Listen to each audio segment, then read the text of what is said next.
Assalamualaikum warahmatullahi wabarakatuh dan selamat sejahtera kepada semua pelajar.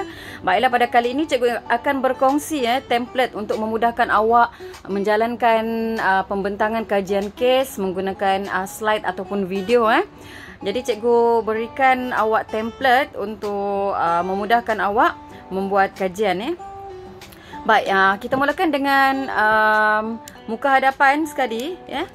Slide yang pertama, cikgu galakkan semua orang masukkan logo sekolah.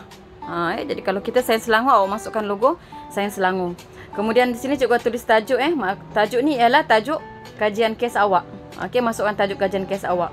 Kemudian nama pelajar, awak boleh tulis nama awak. Jadi sekarang ni bila cikgu arahkan awak untuk buat berkumpulan ataupun berdua, maka awak boleh letak 2 nama di sini.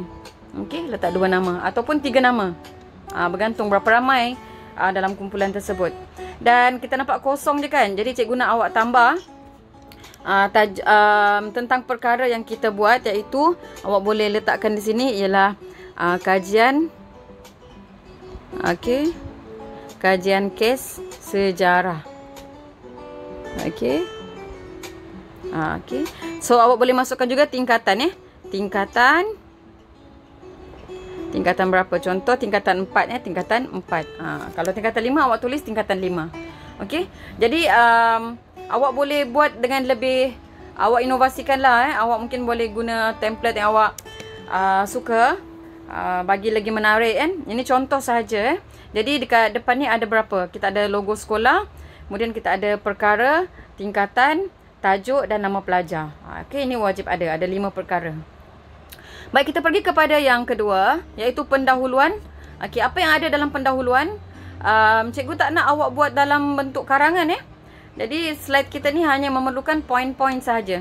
So cikgu nak poin pertama awak masukkan tentang tajuk kajian. Kemudian poin kedua, ceritakan tentang penyataan masalah. Itu sahaja dalam pendahuluan.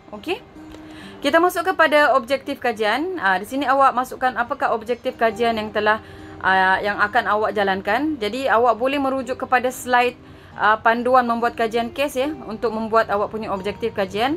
Jadi awak pun masukkan objektif kajian awak di sini. Objektif kajian pertama, kedua dan ketiga.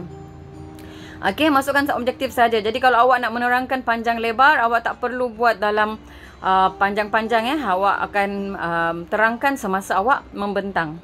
Seterusnya kaedah kajian juga sama. Awak nak tahu apa jenis-jenis kaedah kajian, awak boleh rujuk kepada panduan yang cikgu dah buat hari tu. Jadi awak boleh buat lebih, tetapi cikgu galakkan minimum ataupun paling kurang adalah 3. Apa kaedah yang awak gunakan? Masukkan di sini Dan awak huraikanlah sedikit Contoh kalau yang pertama ni ialah kaedah rujukan. Kalau kaedah rujukan, contohnya yang pertama kaedah rujukan. Awak pun huraikan kaedah rujukan yang awak gunakan tu, awak rujuk tentang apa. Ceritalah untuk rujukan saya telah membuat rujukan buku tentang apa. Begitu tentang apa. Kemudian saya juga merujuk di internet tentang apa. Dan antara laman web apa dia. Mungkin awak boleh masukkan sedikit. Apa juga antara buku yang mungkin awak gunakan. Masukkan secara ringkas. Kerana untuk rujukan ni kita akan detailskan dia dekat bahagian rujukan. Di sini awak just bagi tahu awak rujuk buku, awak rujuk apa. Awak rujuk internet, awak cari apa. Kemudian yang kedua ni mungkin awak kata awak guna soal selidik. Soal selidik awak guna kaedah soal selidik. Awak pun cerita awak telah mendapatkan sekurang-kurangnya 10 responden untuk menjawab soal selidik awak. Awak tanya tentang apa. Ceritakan apa yang awak tanya dalam orang soal selidik tu. Cerita sedikit mungkin ini awak just buat point saja. Dan ada mungkin sedikit isi, tetapi dalam semasa awak membentang, awak boleh ceritakan lebih lanjut lagi. Sama juga yang ketiga, mungkin yang ketiga awak gunakan pemerhatian. Pemerhatian. Alright, so awak gunakan pemerhatian ni di mana awak menjalankan pemerhatian dan apa yang awak perhatikan dari segi apa. Mungkin awak perhatikan dari segi kegiatan ekonomi, mungkin awak perhatikan dari segi sifat perpaduan ataupun kepimpinan, bagaimana politik negara kita. Awak boleh gunakan pemerhatian. Baik, seterusnya untuk dapatan kajian. Ingat dapatan kajian ini adalah untuk menjawab kita punya objektif.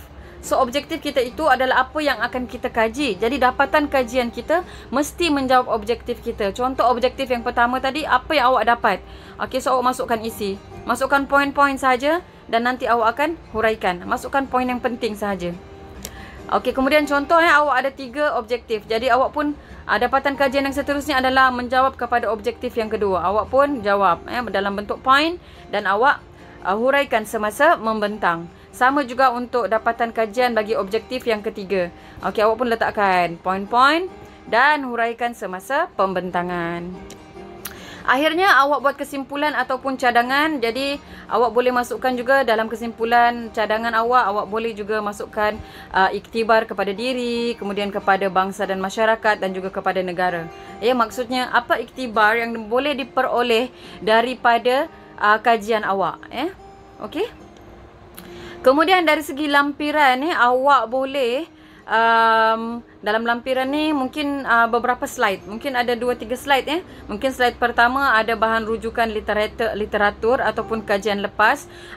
Mungkin isi-isi daripada mana awak dapat, awak masukkan sebagai bahan rujukan awak. Contoh kajian literatur ni awak dapat daripada buku mana, apa yang awak dapat daripada tu. Awak masukkan sedikit dalam lampiran. Kemudian lampiran slide yang seterusnya ialah skrip temu bual. Okey, skrip temu bual awak boleh buat dalam slide seterusnya. Skrip temu bual, mungkin awak ambil gambar skrip temu bual tu.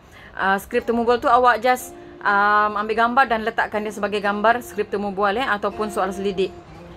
Skrip temu bual memerlukan 3, soal selidik memerlukan 10 minimum.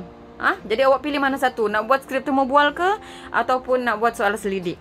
Soal selidik ni dia macam borang saja. So nanti borang tu awak just susun dia ada 10, kemudian awak ambil gambar. Letak je. Ini contoh awak telah buat soal selidik. Kemudian slide lampiran yang seterusnya adalah gambar-gambar ataupun grafik berkaitan dengan kajian kes awak. Okey? Dan akhir sekali adalah rujukan. Kawan awak dah share macam mana nak tulis rujukan buku, rujukan orang sumber, rujukan internet, jurnal, majalah, apa lagi, ensiklopedia dan macam-macam lagi. Jadi awak boleh masukkan dalam rujukan. Okey, apa yang awak guna semua awak masukkan. Okey, sekurang-kurangnya 3. Ya boleh jadi lebih tapi sekurang-kurangnya 3. Barulah kajian awak tu valid. Okey. Jadi cikgu rasa itu sahaja berkaitan dengan template. Apa-apa persoalan pelajar boleh mesej cikgu, okey? Dan cikgu akan jawab bila-bila masa sahaja. Alright? Baik, sahaja daripada cikgu. Sekian, terima kasih.